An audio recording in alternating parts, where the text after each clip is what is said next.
I would like to ask if there are any World War II veterans in the audience today. If so, please stand up for recognition. Thank you also for family members today attending this. Lieutenant General William B. Garrett III, Deputy Commander of U.S. European Command.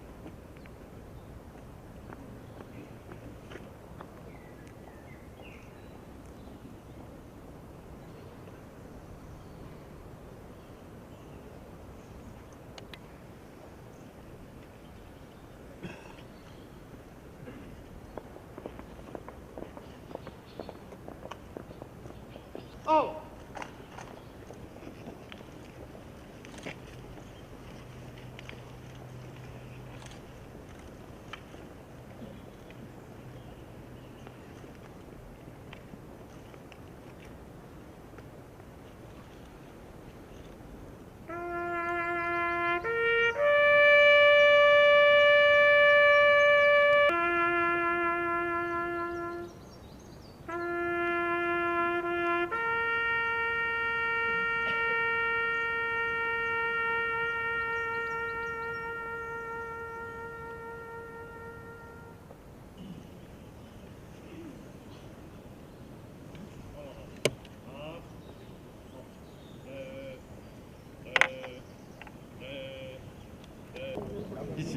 J'ai oublié.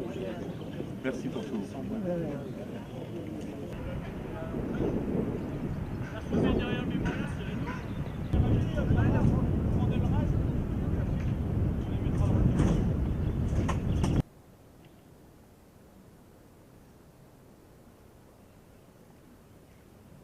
Lieutenant General Garrett,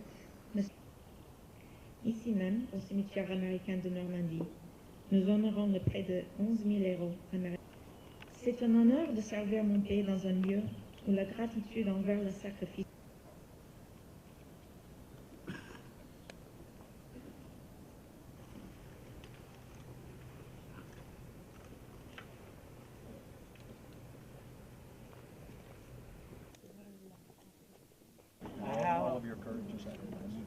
I have all of these for all of the Americans. There they are.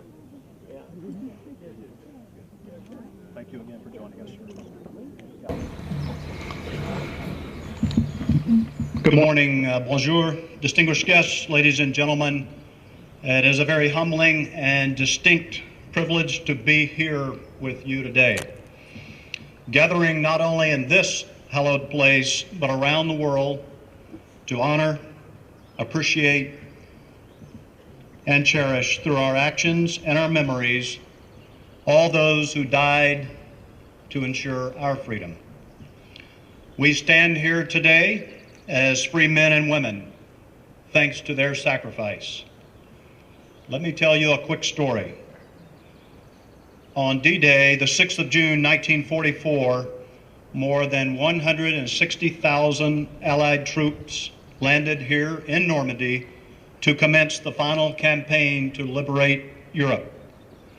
Every trooper, while in England, was issued a small booklet of common French phrases to be used upon arrival in Normandy.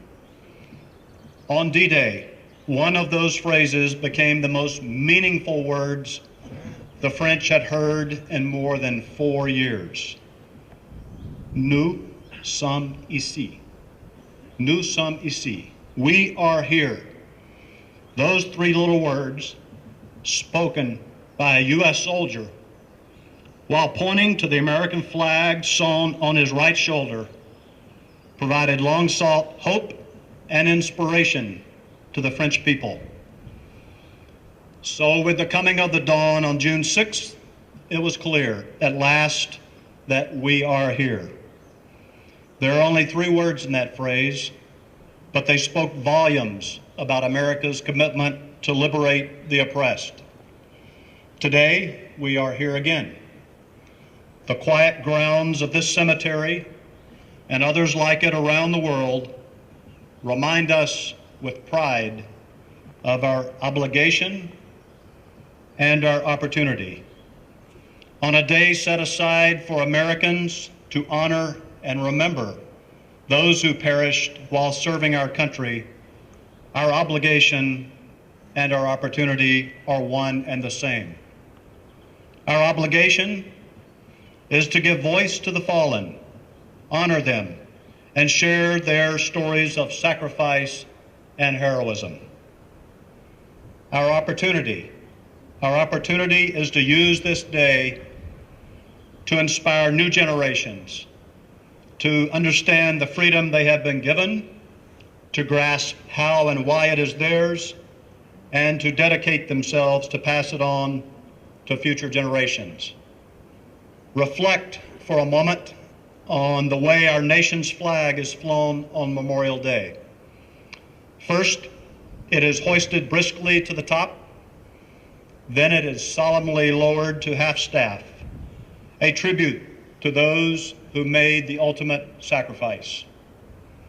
But it doesn't stay there. At the playing of taps, it is raised back toward the sky, signaling our will to recover after tragedy and symbolizing the great strength and resilience that characterizes not only our nation, but also those who defend it and their families. So today, when we watch the American flag fully ascend once again, our thoughts will be with all of our service members, both lost and living, including all of our soldiers, sailors, airmen, and Marines, so ably protecting us and every clime and place throughout the world. They too join us in mourning our fallen. And like those we remember today, they too serve in a long line of Americans who fought to free the oppressed. To the families of our fallen, we lack the words to describe what you feel on Memorial Day, because try as we may, as we must, we can never fully know it. But we do know what your sacrifice means to us, to our country, and to a world that still depends so much on America for its security. Here in Europe, we have the privilege of serving alongside allies and partners who have shared values for democracy, human rights, liberty, freedom of speech, education, and the rule of law. These allies and partners have strengthened our collective ability to make a difference in the world. President Ronald Reagan's words still ring true to this day when he spoke to me here at Pointe du Hoc 32 years ago. Quote, "America has learned bitter lessons from 2 world wars.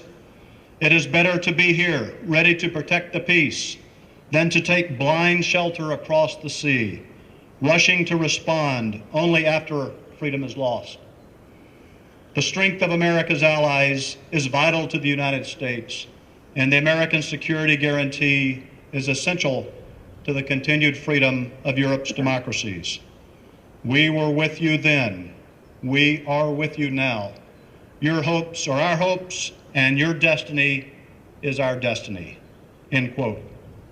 God bless our nation and the heroes who made the ultimate sacrifice. Strengthened by their courage, heartened by their valor, and borne by their memory, let us continue to stand for the ideals for which they lived and died.